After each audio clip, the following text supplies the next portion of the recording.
Yeah, I'm going to record that one about my last years at college again sometime because it's. Anyway, I left college uh, and my partner at the time, she got a bit of money and I didn't really understand money, family money or anything, but she was on about buying a cottage for us to do up. And he said, every man's dream in it too for when they'll renovate a cottage and I don't know. So that's what I thought we were doing, and I wanted to go to Cornwall, but of course she's from Shropshire and her dad's an architect, and the money it's kind. Although it was hers, it was kind of family money. I won't get into it. It's not really something, none of it was mine. So, but I did put a good year's work into the renovation of the building. And she was off doing a glass course in King's Heath, and I assumed all the time. I assumed she was going to move to Shropshire. I'd left Leeds, left my background behind to come and live with her, and assumed she was going to come and live in Shropshire. So I know she feels like I let her down ultimately, but I really thought she was going to come and live there. So anyway, I got offered a job I'd done a day's lecturing or two at Shrewsbury College, which had been cool, under Hugh Skree, my old course tutor, and the students were good though. It was good. And then I got told that it was the technician at Wolverhampton, which is a wood metals and plastics course, 3D design course, was he was going to be ill enough for a year or so, and if I wanted to do that job, then I could do it, and it was about an hour's drive or two. So yeah, I said, yeah, fuck it, right, I'll do it, yeah. And I did it, and it was the best job I've ever had working.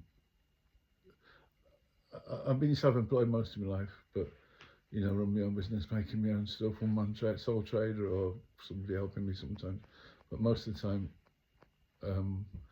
I hadn't really had a job, but that, as jobs go, it's fucking brilliant. They were students really keen, and the other two technicians, I don't think they really liked me because I worked really hard. They were really lazy, and I dragged several students through their degrees, and I loved it. Just I had a whole workshop to myself, really quite well equipped, and they'd come in with their ideas, and you didn't have to mark them, so you never got, when you're a tutor and you're judging them and giving them marks, then they can see you as a bit of a cunt if you don't like the work. But if you're a technician, all you're doing is helping them make it. So I absolutely loved that job. I really did. It was fantastic. And then in the summer, you get 3 months, and there's only MA students wandering around the building. So you got a whole workshop to yourself to make stuff, which I did. I made 3 pieces for. I made three or so really good pieces for exhibition.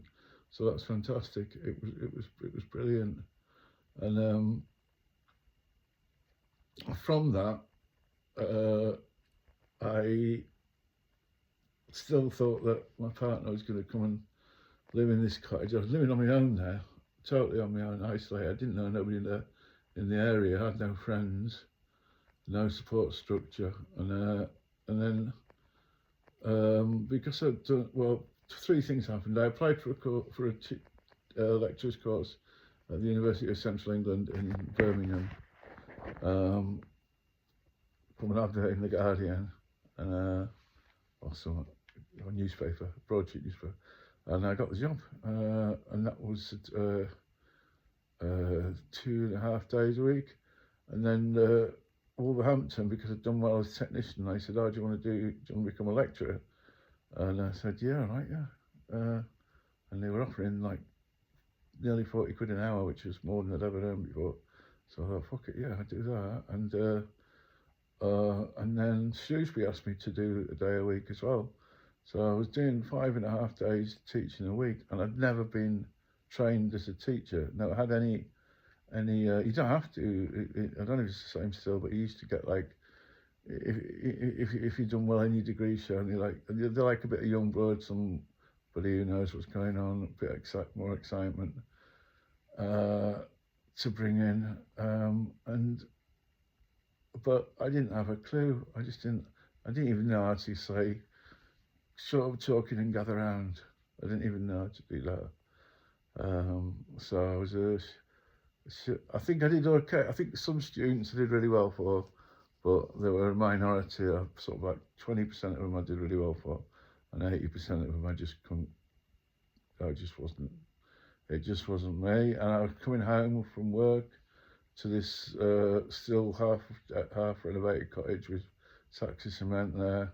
Partner never came back. I was on my own all the time, no support structure, and I'd taken drugs earlier, recreational, all my life.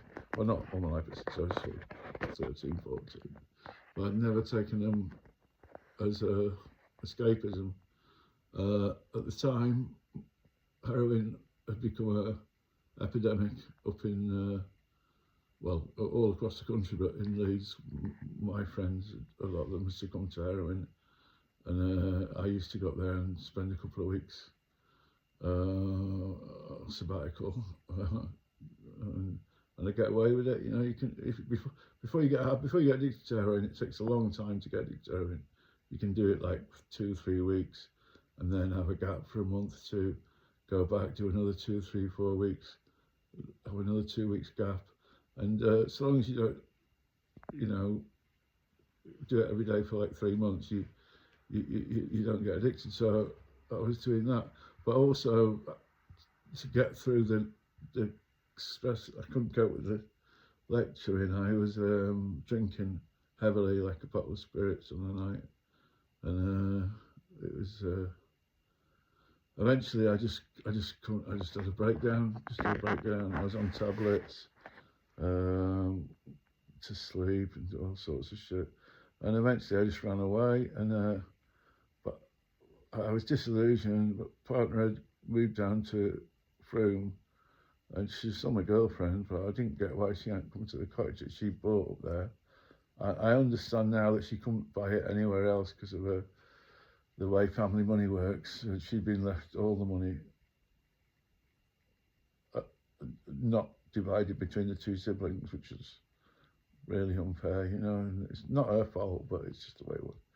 Anyway, so the kind of money wasn't free for her to do exactly what she wanted with. Anyway, I moved out. I had a breakdown, really bad breakdown, proper breakdown. Never had one like that before. And ever since then, really, I've had problems with mental health and drug addiction, really, to be honest, on and off, not continually, but a lot of the time, and or drinking, you know. So I went down to, and she was working for, my partner was working for Neil Wilkin glass studio, which was probably the best glass blowing studio in the country at the time. And the Dutch glass art in Holland is really big. It's a thing, in the same way that studio furniture is in America, maybe, you know. And they used to either get their stuff made in where is it, Milano, is it, where the centre of the glass, Venetian glass, well, there's, or they go to him, who could do really big pieces and stuff. He's very, really skilled glass blower. You look him up, Google him, check out his work. It's pretty amazing, and probably more amazing if you knew actually whose other work he'd made. If you had a list of all the artists whose work he'd crafted, and another guy called Steve, who was his the wet glass guy who did the grinder. He was a really talented bloke, and I loved it. I watched it the first time when I saw him do his double draw technique. It was like 6 of them in the glass studio, and it was like choreographed, all timed perfectly. It was an amazing thing to watch, best thing I'd seen in ages.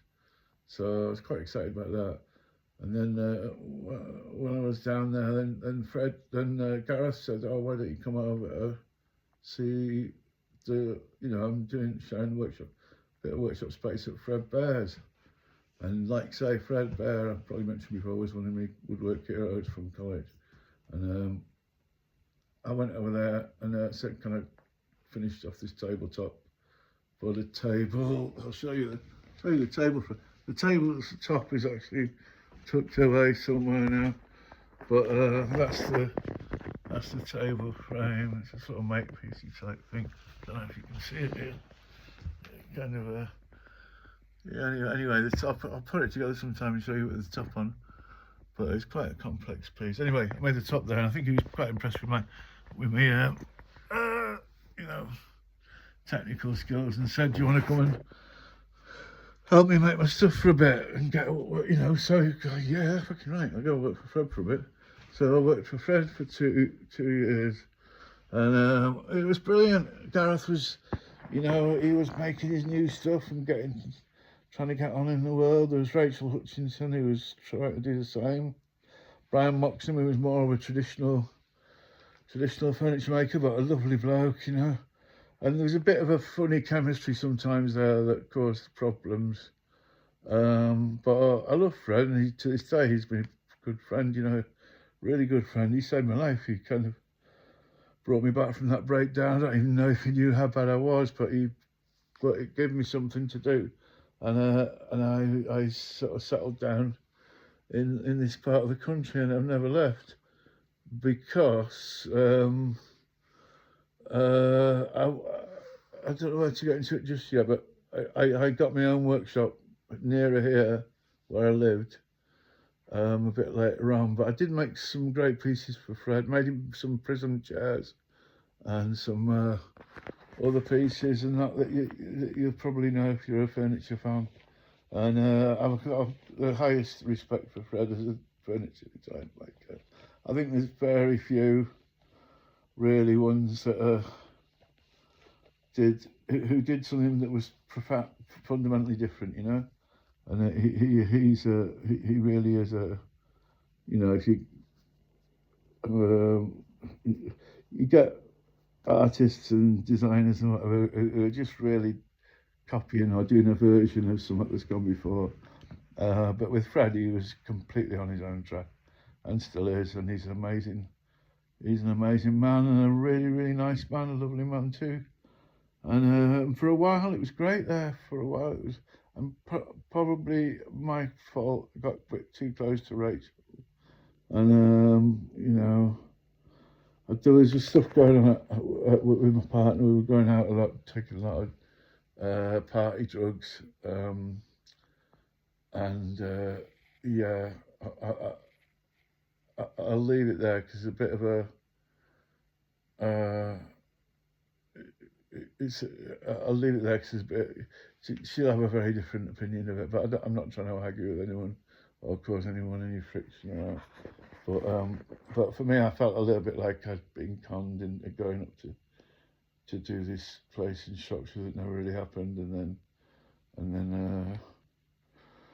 then come down to Frome. Anyway, yeah, I might post this one as part 13 and do a review of the other one. Whether anyone will watch them or not, I don't really care. I just want to get it off my chest and say what happened. Okay, thanks, bye.